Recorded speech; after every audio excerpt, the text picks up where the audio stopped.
I know most people find it disturbing, but someone has to do it. I collect dead bodies. It's something I do every day and it almost never changes.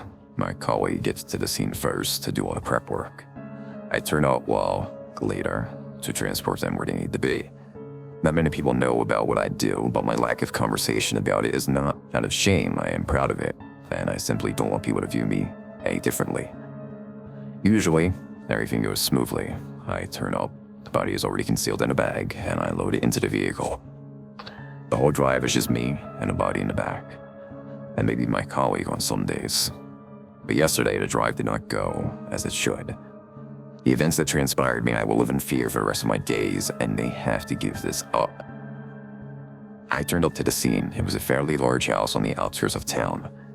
A guy that lived alone that never really spoke to anyone. My colleague had probably been the first person to step foot in that house, besides the man himself, in years. I myself probably the second. The door had been left unlocked, and I went inside the building. My colleague never leaves the body out in the open, for obvious reasons. Even if the death was outdoors, the body is moved indoors. Sure enough, as usual, a large blue bag full of bums made the faint outline of a human. It takes a bit of effort to move it into the van, but no more than a few minutes. Picking up a limp, lifeless body is second nature to me. I've been doing it for years. I got the bag down in the back of the van and drove off, headed for the other side of town. It was dark out, and the roads were empty. This is how I like to drive. 5 minutes into the journey, I heard a groan from behind me, a raspy, shaky, agonized groan. It was loud and sharp, piercing through the sounds of the night. The fear that shot through me is indescribable. I felt a pit open in my stomach.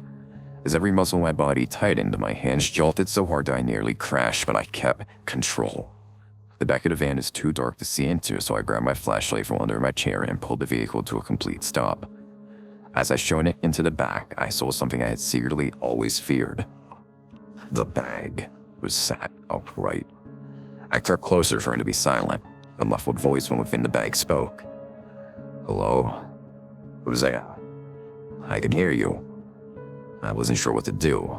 My colleague always checks their pulse. Had he made a mistake? He must have. I slowly unzipped the bag. As the man inside began to scream, we stared at each other, both of our eyes showing the terror within us. His cries echoed beyond the walls of the van, all into the darkness. I wanted to join him and cry myself, as I knew what this meant, but I held it back. In a blind panic, I took my flashlight out and struck the man on the head. I know it's unprofessional, as I didn't want to damage his skull, but it was my first instinct. It didn't kill him, though. It didn't even knock him out.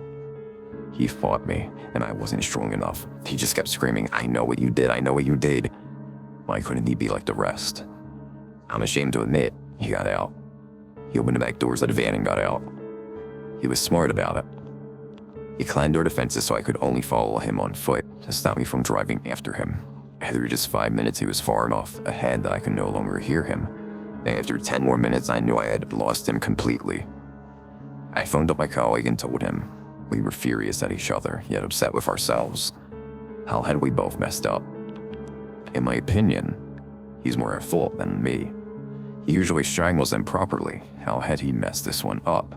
The flashlight to the head, even if it had worked, would still have ruined the skull.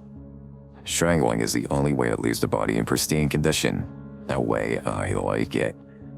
I didn't get to add his body to my collection, and for fear of being caught, I may have to stop my hobby of collecting corpses entirely.